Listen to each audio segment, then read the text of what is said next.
Fix tax रजीम क्या है? क्या ये पाकिस्तान में लागू होता है? ये पाकिस्तान में किन लोगों को लागू होता है? क्या ये स्कीम फायदेमंद साबित हो सकती है? अस्सलाम वालेकुम दोस्तों, मैं हूं बिलाल सलीम चौधरी और आप देख रहे हैं MBS टैक्स। आज हम बात करेंगे फिक्स टैक्स के बारे में। जहाँ टैक्स फिक्स होता है वहाँ ना ज्यादा टैक्स देना पड़ता है ना उससे कम। ये स्कीम गवर्नमेंट रजाकाराना तौर पर पेश करती है। सबसे पहले देखते हैं फिक्स टैक्स रजीम होता क्या है। फिक्स टैक्स रजीम पाकिस्तान का एक ऐसा सिस्टम है जहां आपकी आमदनी या मुनाफा नहीं बल्कि एक मुकर्रर रकम के बराबर टैक्स चार्ज किया जाता है। यानी आप 1 लाख रुपए माहाना कमा रहे हो या 30 लाख रुपए, टैक्स रेट एक ही होगा, जिसे हम फिक्स टैक्स रेट भी कहते हैं। यहाँ कोई ना ऑडिट और ना ही कोई सवाल। अब सवाल यह है कि ये किन लोगों पर लागू हो सकता है। ये दुकानदार, छोटे ताजर, फ्रीलांसर्स भी कुछ केसेस में इसमें आ सकते हैं। रियल एस्टेट एजेंट भी शामिल हो सकते हैं। कम कारोबार या सर्विस प्रोवाइडर भी इसके अंदर आ सकते हैं। इसके फायदे क्या हैं? इससे टैक्स फाइलिंग आसान होती है, कोई ऑडिट का तनाव नहीं रहता, रिकॉर्ड रखने में आसानी रहती है,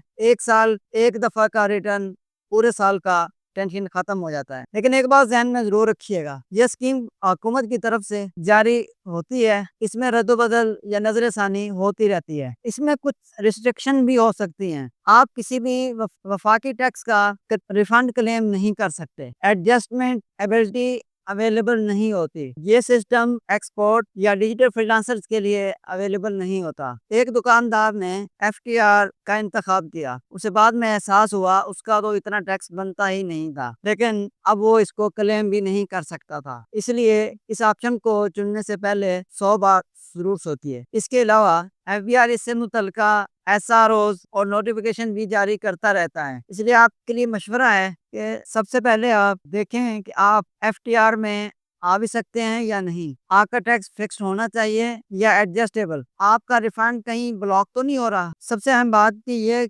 स्कीम अवेलेबल है भी या नहीं, तो ये समझने के लिए और जानने के लिए किसी टैक्स कंसल्टेंट से जरूर मशवरा करें। उम्मीद है आपको समझ आ गई होगी कि फिक्स टैक्स रजीम क्या होता है, उसके फायदे क्या हैं और उसके नुकसान क्या हैं। अगर आपके जहन में कोई सवाल है तो आप कमेंट सेक्शन में जरूर पूछिए, हम आपके हर सवाल का जवाब देने की कोशिश करेंगे। मिलते हैं अगली वीडियो में, तब तक के लिए हमें इजाजत दें। बहुत शुक्रिया। अल्लाह हाफ़िज़।